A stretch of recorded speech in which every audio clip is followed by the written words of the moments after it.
Hi there. My name is Holly, and welcome to my little part of the internet that's about this big. It's a pleasure to have you. If you'd like to stay, I will also be here a while. So, I re recorded this video too many times to count, to be honest with you. And at this point, I think that this is the last time that I'm going to do it. So, if it doesn't work, I'm sorry. If I stutter, there's pauses. If I babble, I, I've just about had it. So, this is the last time I'm doing it. So today I wanted to kind of go over some tips, techniques, tricks, funny stuff, great stuff about how to connect or better connect with a new deck, a deck you've had in your collection for a while, or just one that you're noticing you're having some issues with. I'll have to readjust myself a million times because I'm sitting on my very messy bed with my water bottles, and we're keeping it real here. It's fine. So I will be looking down every once in a while at my notes because even despite the fact that I've done this video a million times already, I don't have it memorized. So, first things first. This isn't going to be the end all be all. If none of this stuff works for you, that's okay.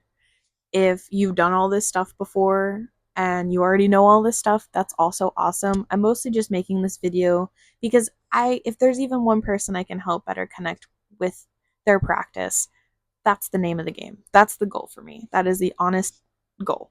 So if there's one person out there, and I'm speaking right to you, if you end up finding this video and any of this works for you, I made this for you.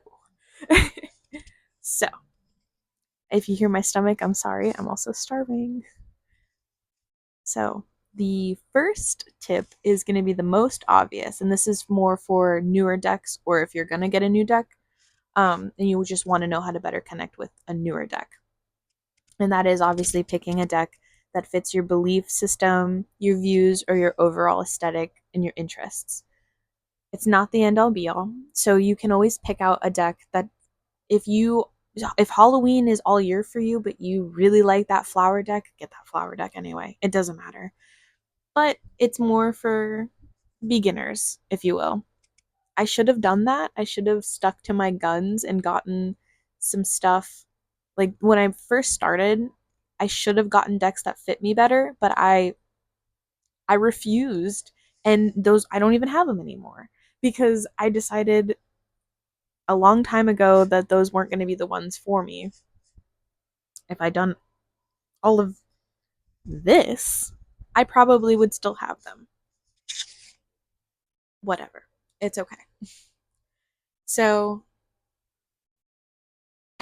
picking a deck that fits your aesthetic doesn't always work either. That's where I wanted to kind of talk about. Also, I have a Supernatural and a Buffy the Vampire Slayer deck. Those are my two comfort shows. If something bad's happening in my life, those TV shows are on in the background.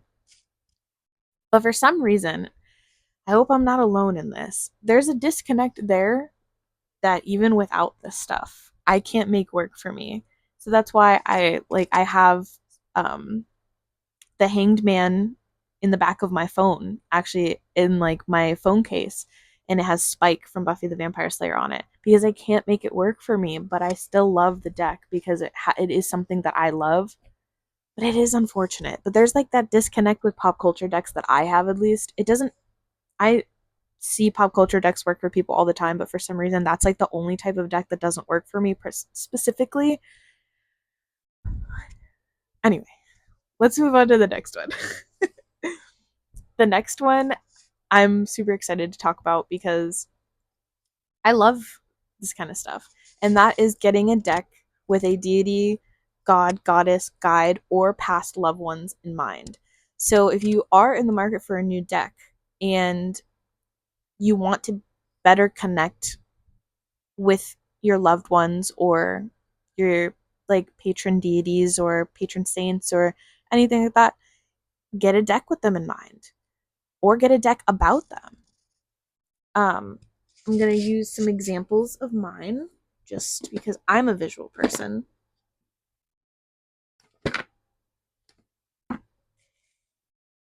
If I can find it.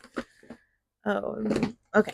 So I got the Seed and Sickle deck specifically because it pulls folklore about plants and flowers from all over the world.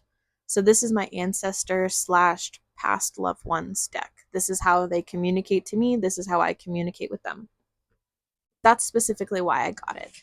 And it works best for that. I still do daily pulls with it, and I still pull cards for other people with that deck, but ultimately and very specifically, I got that deck for that reason, and it works perfectly for that. Sorry, I'm a sentimental person, so just even thinking about it and the like amazing things that I've had with it is great. So, um, but that's one of the things you can do. Also, if you're in the market for a new deck, getting a deck specifically for whoever you're trying to contact with. And then the third one is more if you already have the deck or if it's a new deck. So now we're bridging the gap here. So the third tip is deck interviews. So I always, if I get a new deck, I'm doing one because I want to know and learn the personality and the energy of the deck. So, because they all have their own little personalities, which is why some people click with them and some people don't, and some things work for them and some things don't. It's because they all have their conduits of energy. They're giving you a glimpse of what's to come, what's to happen. They're giving you advice from the other side. They're giving you warnings, they're giving you debriefings, these it's all energy. So they have their own little personalities, and some of them that need to be, checked in on. And that's if you need to better connect with a deck that you've already had. So if you've already had a deck for a minute and you're seeing and noticing that your readings are a bit muddy, they're not as clear and concise, maybe do a deck interview spread and check in on it and see how it's doing. I use two very specific ones. One's a smaller 3 card one, the other is a little bit more lengthy. I'm going to leave those two linked down below if you're interested in them and which ones that I use. I'm going to leave those below. So that way, if you would like to, you can use them as well. You can go as in depth or as non in depth as you would like or prefer. I know with Oracle decks, it's a little bit more difficult to do interviews with them, but I still do it and it still works out for the most part. But that's another way that you can better connect with them because you can kind of not only get a glimpse of their personality, but if you've already had the deck, you can see that they're tired of answering questions about one specific thing all the time, or what they think you need to know instead of beating it to death with one thing. Or if you haven't brought it out in a while, it can tell you that it needs to relay some information to you. These are very crucial for me. They might not work for you again, but they're very crucial in my practice when it comes to doing readings because it's the best way that I can stay in contact with them despite just using them as a conduit to get information. I also want to know about them and know how they're doing because some of them, I know I said it in my last video, but my tarot pagan cats has the actual personality of a house cat.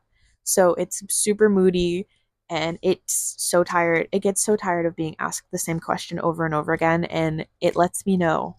So it sounds silly, it sounds hokey, but I promise check in with your decks, see how they're doing.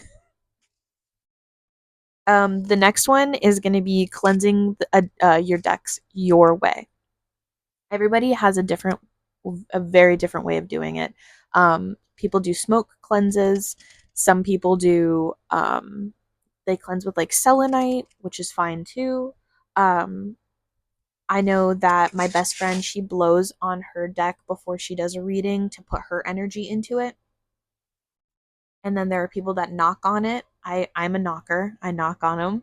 I also, for specific decks, I give them a little kiss because it's a cat. It's my it.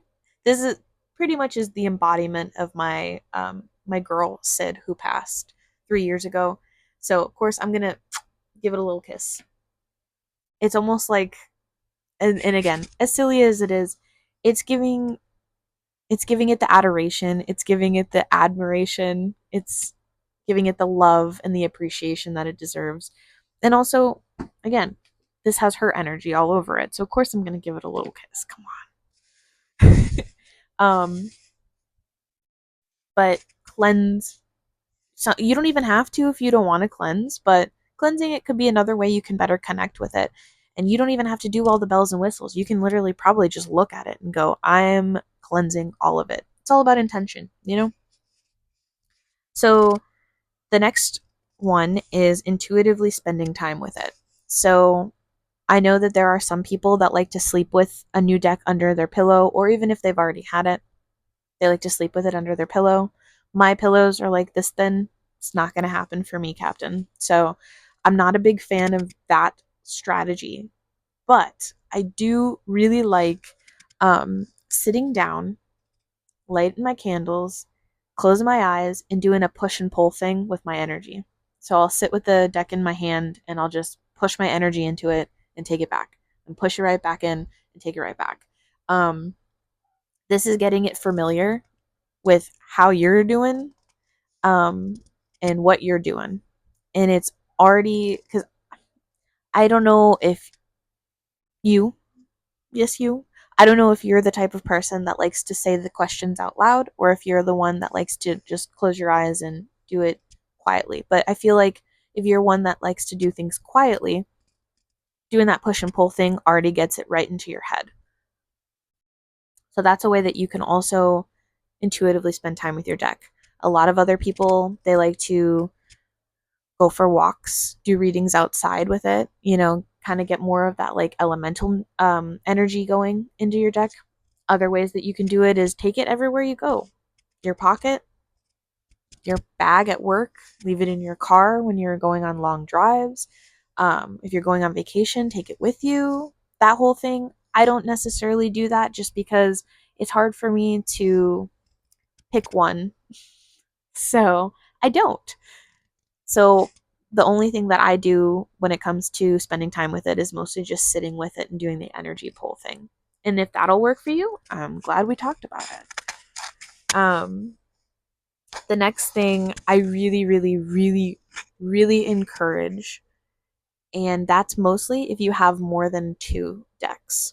Even if you have just two decks, I recommend doing this. If there's one thing I want you to pull from this video, is to do this specific thing. So this is my little doodad. It is my labradorite pendulum. And you don't need this. This is my conduit to better communicate. However, I'll get into it in a second. If you don't have one or prefer not to use one, or you do have one but you don't want to use it for this specific technique, that's fine. I have another idea for it. But if you do have one, take this, take your tarot deck,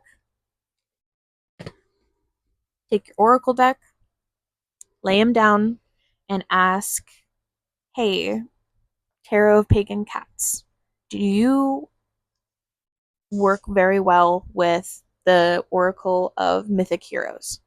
If you get a yes, write that down. Keep a list of all the decks that work well with each other, because this is when you are an avid collector, or you have a pretty extensive collection, rather than, even if you're not actively still collecting, if you have a large collection and you use them all frequently, I feel like it's kind of important to see which ones work best with each other energetically and also reading wise. Like, you could get theoretically two decks that aesthetically look like they would pair very well together, but energy wise, they're all messed up together. And that's why this technique works so well, and I really, really, really encourage and recommend it. I've told my best friends to do it, and one of them has done it, and she agrees that it works very well with that technique as well. And if you, I have decks that don't work well with any of them. They just want to be their own entity. And then I have decks that work only well with two decks. And then I have decks that work with almost all of my decks. Do you see what I mean? If you do this, I guarantee you'll notice if you use two decks that say they work well together, your readings will be even more clear, even more concise, and totally understand you if you're running into the issue that that isn't happening. even if it even if you aren't running into that issue, I feel like you should do it. I think it'll be really in a very great experience to see just the way that they all communicate and communicate with each other than just doing readings. It's a different way to see. But also, if you don't have one of these guys and you prefer not to do it with that, you can also just do it as a reading. So you can take your tarot, you can take your oracle, and you can ask, "Hey, Cat Tarot, do you work well with Everyday Witch's Oracle?" And you get the Strength card. I'm going to take a shot in the dark and say that that's a pretty strong connection there. So, that's another idea that you can do, it's a different way to see the way that they work together. You can probably learn how they work together by doing readings, but if you're like me and you have so many decks and you like to incorporate so many decks into one specific reading, it gets muddy sometimes. It's because all of the energies are clashing together. That's the next one. And then the seventh one probably is one of the most important mentally, and that's to not get discouraged. Self explanatory, I get it, but I have to say it anyway. I understand that there are some people that are just super fortunate, and every deck they run into, they are able to better connect with the other side. It's easier for them to understand, automatically look at the cards and understand. Or, this deck just understands me. It tells me everything I need to know all the time. While I have decks like that, it didn't start out that way. And relationships grow. And the most important part of this entire journey that you're doing with your decks is trusting yourself, trusting your gut, being as intuitive as possible, because that's the whole name of the game with the practice, is your intuition. And if you're not trusting your gut, if you're not leaning into your intuitive side, if you're not following that way of thinking, it's going to be a rough journey for you. Honestly, always keep a bit of skepticism. That's the way you stay grounded, but trust yourself. Please trust yourself. But don't get discouraged. If you run into a deck that doesn't work for you, maybe try some of these. Sit on it a little, not the deck. Sit on it a little bit, the choice of getting rid of it or not.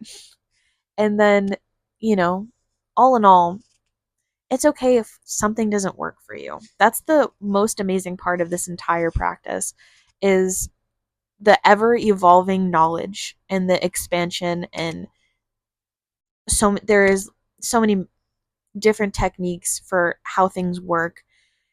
At the end of the day, there's so many things out there for you. So if one thing doesn't work, don't get discouraged. Try again. Try something else.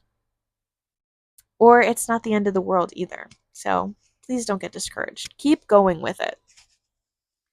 The next thing is find different ways to incorporate it into your practice. So I have 3 decks actually as an example for this. So unfortunately, okay, I only have that one out. Do I have the other one? Oh, right here. Okay. So unfortunately, I have the illustrated Herbiary Oracle deck and the illustrative Bestiary Oracle deck. And I left those out of my last video, my collection video, because I don't use them as Oracle cards. I have tried everything on this list, by the way. I've tried everything on this list and it still didn't work for me. And it dawned on me.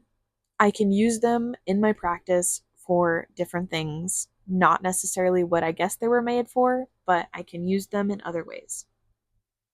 I have tried everything. These cards don't understand. They don't get me at all.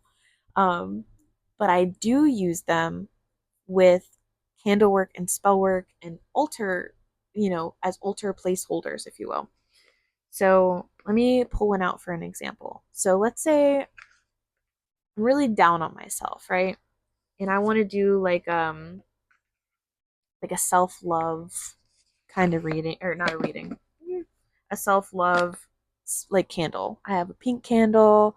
I dressed it. It's ready to go. I'm also going to put the tabby cat that says you are worthy up. You know what I mean? Or if it's a full moon and I want to do like a full moon type of spell with some moon water and stuff, you can do sync with the cycles, which is all about the moon. That's the way that I use them now because they don't work for me divination wise. Another one that I use is the tattoo tarot. I said in my previous video that these are way too large for my hands. I cannot shuffle them, I cannot pull with them, and it just doesn't work.